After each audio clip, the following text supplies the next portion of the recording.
ذمہ داری ہے، جو بات بولوں گا اس کی دلیل دینا میری ڈیوٹی کا حصہ ہوگا۔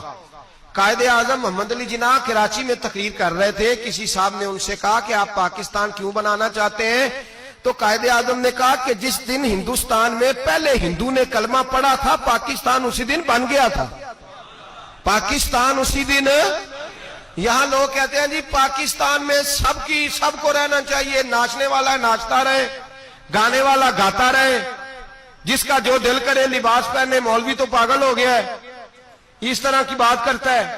او بھائی پاکستان کا معنی ہے پاک لوگوں کے رہنے کی جگہ۔ کیا مطلب ہے جی؟ شرابی پاک ہوتا ہے؟ بدکار نہ بولو تسی پاویں، ہوتا وہ ناپاک ہی ہے، تسی پاویں ہاں کرو تے پاویں اس نے ناپاک ہی رہنا ہے۔ اس کا نام یہ نہیں کہ یہاں جو مرضی آئے رہے۔ آپ پوچھیں نا، آپ اپنے ملک کا نام بدلیں اگر آپ کا دل کرتا ہے کہ جو مرضی ہوتا پھرے، ملک کا نام کیا ہے؟ کن لوگوں کے رہنے کی جگہ؟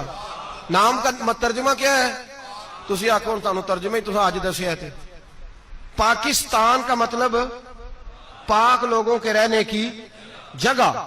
یہاں کسی ناپاک کو بھی ناپاک کام کرنے کی اجازت، اگر کوئی عیسائی اٹھ کے کہے بھی کہ ہمارے مذہب میں شراب پینا جائز ہے، کہے بھی، تو پھر بھی اس کو اجازت، ہاں چھوڑ لیں، پھر بھی اس کو شراب پینے کی اجازت۔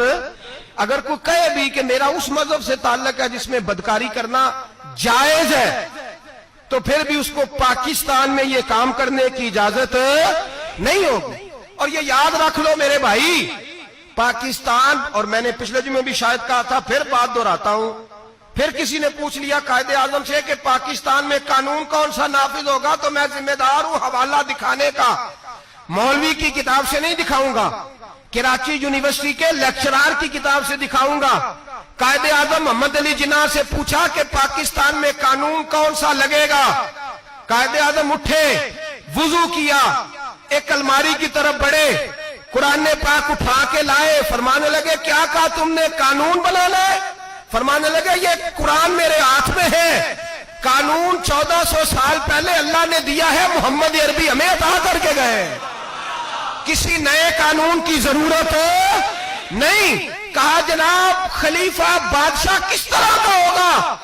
فرمایا ہم نے خلیفہ کے اصول بنا دیے ہیں۔ جناب کیسا ہوگا؟ فرمایا اس طرح کا خلیفہ ہوگا جس طرح کے فاروق اعظم تھے، جس طرح کے مولا علی تھے، ان کے طریقے پہ چلنے والے حکمران جو ان کا طریقہ اپنائیں گے۔ تماشا لگ گیا ہے، جس کے پاس 4 پیسے آتے ہیں وہ 4 بورڈ لگا لیتا ہے، اور سب سے بڑے مجرم میں اور آپ ہیں، حکومت کو گالی دے کے چپ کر جاتے ہو کہ وہ بڑا ظالم ہے، جابر ہے، میں ظالم ہوں، آپ ظالم ہیں، اس لیے کہ ہم ظالموں کو ووٹ دیتے ہیں۔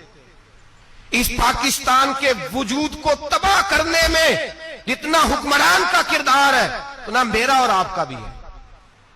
ان کو برا کہہ کے چپ کر جاتے ہو، حالانکہ لائن میں لگ کے ووٹ دیتے ہو، ان کے پوسٹر چھپواتے ہو، بڑے شرابی کے نیچے چھوٹی فوٹو اپنی بھی لگاتے ہو، بچ جاؤ گے اللہ کے عذاب سے۔